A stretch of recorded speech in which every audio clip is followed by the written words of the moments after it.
Mushroom கிரேவிங்க idli, dosa, சாப்பாடு, ராகி களிக்கும் எல்லாத்துக்கும் நல்லா இருக்குங்க. நீங்களும் செஞ்சு பாருங்கள், காமெண்ட் பண்ணுங்கள். இது நம்ம மஷ்ரூம் கிரேவி பண்ணலாங்க. எப்படி பண்ணலாம் பார்ப்போம்.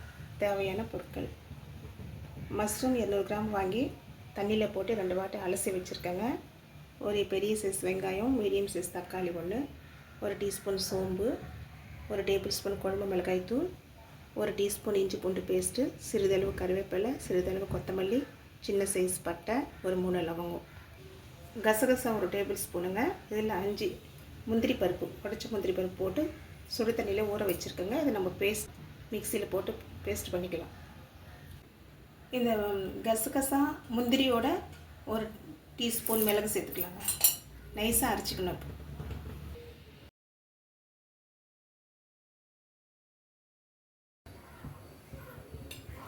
இப்போ கடாயில் 3 டேபிள் ஸ்பூன் எண்ணெய் சேர்த்துக்கலாங்க.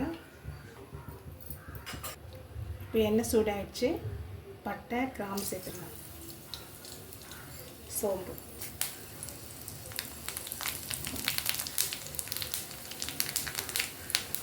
இப்போ வெங்காயம் சேர்த்துக்கலாம். வெங்காயம் 70% வதங்கிடுச்சுங்க. இப்போ நம்ம இஞ்சி பூண்டு சேர்த்துக்கலாம்.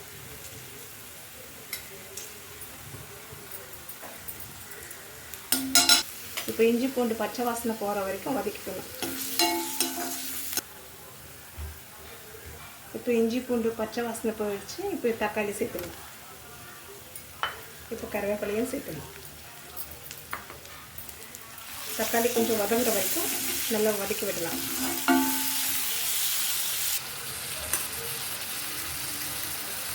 கால் டீஸ்பூன் மஞ்சள் பொடிங்க, குழம்பு மிளகாய்த்தூள் கொஞ்சம் வதக்கி விட்டுட்டு நம்ம மசாலா சேர்க்கணும். அரைச்சி வச்சோம். இப்போது அரைச்சி வச்ச பேஸ்ட்டு கசகசா, முந்திரி, மிளகு இதையும் சேர்த்துடலாம். இந்த பேஸ்ட்டும் சேர்த்துட்டு பச்சை வாசனை போகிற வரைக்கும் நல்லா வதக்கி விடுங்க. கொஞ்சமாக தண்ணி சேர்த்து இது நல்லா பச்சை வாசனை போகிற வரைக்கும் வதக்கிக்கலாம்.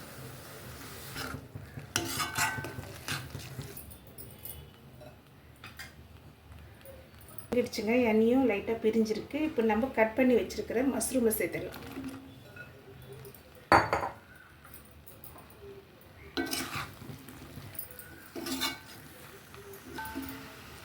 மஷ்ரூம் சேர்த்து ஒரு 3 நிமிஷம் வதக்கிட்டு அப்புறமா தேவையான அளவு தண்ணியை சேர்த்துக்கலாம்.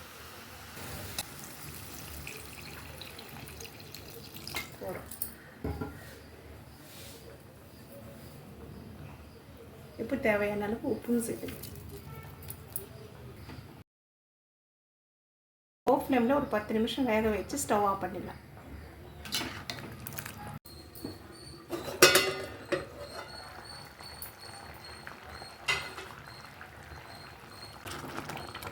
வெந்துடுச்சுங்க.